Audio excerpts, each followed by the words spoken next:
Assalamualaikum warahmatullahi wabarakatuh. Perkenalkan, nama saya Devi Nurafi dengan NPM 101211048. Saya dari kelas C4 Manajemen. Saya dari Universitas Teknologi Digital Bandung. Di sini saya akan mempresentasikan tentang pendidikan agama dari bab 1 hingga bab 4. Saya membuat tugas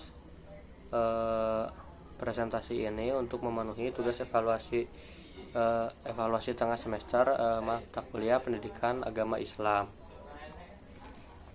Untuk pembahasan materi yang pertama yaitu ada ahamiyatu ma'rifatullah, pentingnya mengenal Allah. Kemudian yang kedua at-thoriq ila ma'rifatullah, cara menuju ma'rifatul. Yang ketiga al-nawani fil ma'rifatullah, menghalangi manusia dalam mengenal Allah. Dan yang keempat ada al-adillah ala wujudillah, mengenal Allah erat hubungannya dengan fitrah insan. Kemudian untuk materi yang pertama yaitu ahamiyatu ma'rifatullah, pentingnya mengenal Allah. Ma'rifatullah yaitu upaya manusia untuk mengenal Allah. Ibnul Qayyim mengatakan bahwa semakin tinggi ma'rifat kita kepada Allah, maka semakin tinggi ketaatan kita kepada Allah, semakin menghambakan diri dan bersifat insan. Ma'rifah berasal dari kata arafa yaitu yarifu atau ma'rifah yang artinya mengenal. Dengan demikian berarti usaha untuk mengenal Allah baik wujud maupun sifatnya.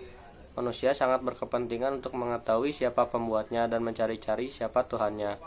Allah yang Maha Rahman dan Maha Rahim tidak akan membiarkan kita terkatung-katung tanpa adanya pembimbing, yaitu utusannya. Para nabi dan rasulnya akan menunjukkan kita ke jalan yang benar. Maka di antara manusia ada yang berhasil mengetahui Allah dan banyak yang tersesat.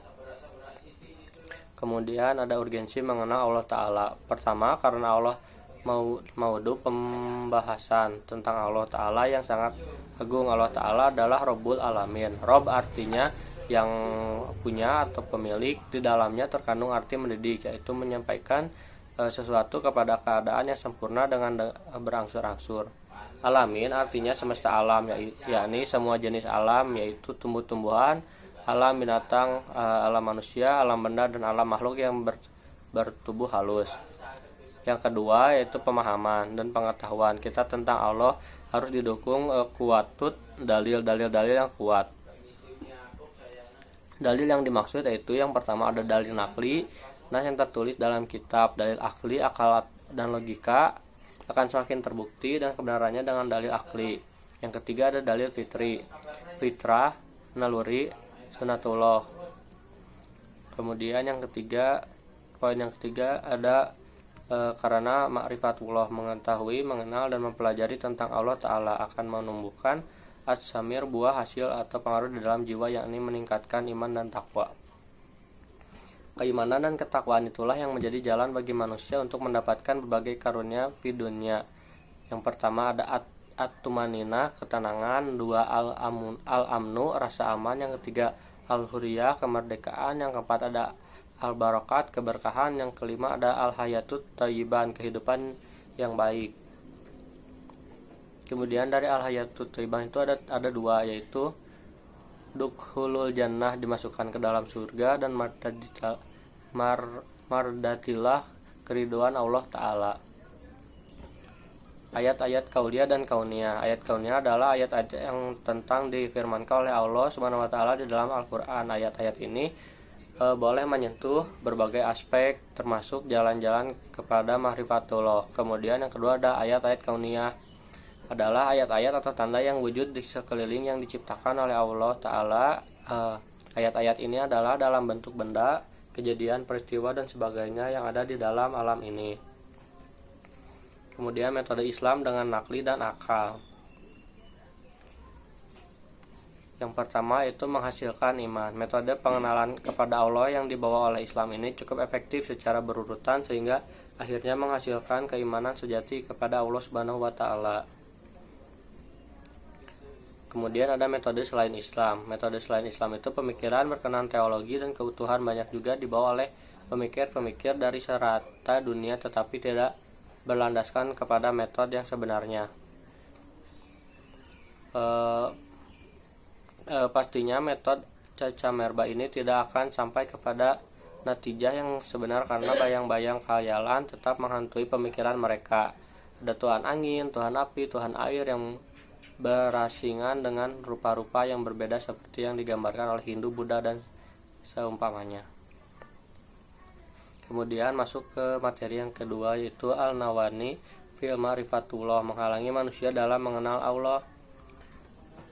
Ada maradus syahwat. Syahwat artinya selera, nafsu, keinginan atau kecintaan, sedangkan fitnah syahwat yaitu penyakit mengikuti syahwat adalah mengikuti apa-apa yang disenangi oleh hati atau nafsu yang keluar dari batasan syariat.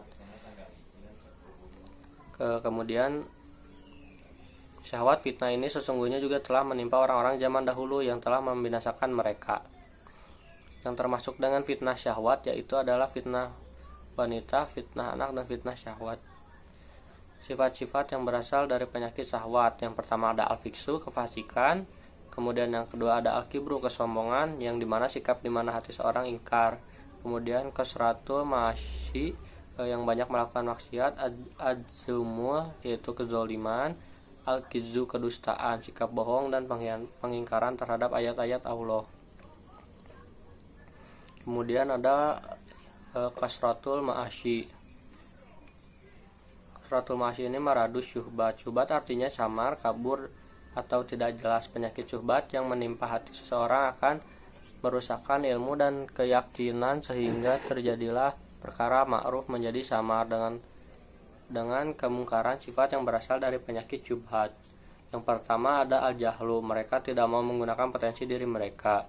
Yang kedua ada al-inhifor, yang ketiga ada al-irtiyab, yang keempat ada al-ghaflah. Kemudian materi yang ketiga yaitu al-adillah ala wujudillah, mengenal Allah erat hubungannya dengan fitrah insan. Eksistensi Allah, mengenal Allah erat hubungannya dengan fitrah insan yang suci dan selaras dengan akal yang lurus. Bukti eksistensi Allah sangat jelas dan terang bagi orang yang mempergunakan akalnya. Kemudian dalil fitrah. Dalil fitrah mendasari eksistensi Allah, merupakan dalil terkuat dari dalil-dalil lainnya. Sepanjang fitrah tersebut tidak diselewengkan oleh setan. Dalil indra. Dalil indra ini adalah semua pepohonan, bebatuan, manusia, bumi dan langit, lautan, sungai dan yang lainnya. Ada yang menciptakannya, yang mengadakan dan menciptakan alam semesta itu yaitu Allah Ta'ala. Allah yang telah memberikan semua hal apa yang bermanfaat baginya dan menjamin kelestarian hidup. Kemudian ada dalil akli. Dalil akli adalah dalil-dalil yang bersumber dari akal. Kemudian ada dalil sejarah. Ilmu sejarah adalah ilmu yang digunakan untuk mempelajari peristiwa penting di masa lalu. Mohon maaf, al-adillah itu yaitu materi yang keempat. Al-adillah ala wujudillah, mengenal Allah erat hubungannya dengan fitrah insan. Kemudian setelah dalil ada mentauhidkan Allah. Tauhid artinya yakin atau percaya bahwa tidak ada Tuhan selain Allah. Sebagai seorang muslim wajib beriman dan mempercayai bahwa Tuhan itu ada dan dapat mempercayai keberadaan Tuhan. Sekian presentasi tentang evaluasi tengah semester pendidikan agama ini. Mohon maaf apabila ada kekurangan dan kesalahan dalam kata maupun dalam tulisan yang ada di presentasi ini. Wassalamualaikum warahmatullahi wabarakatuh.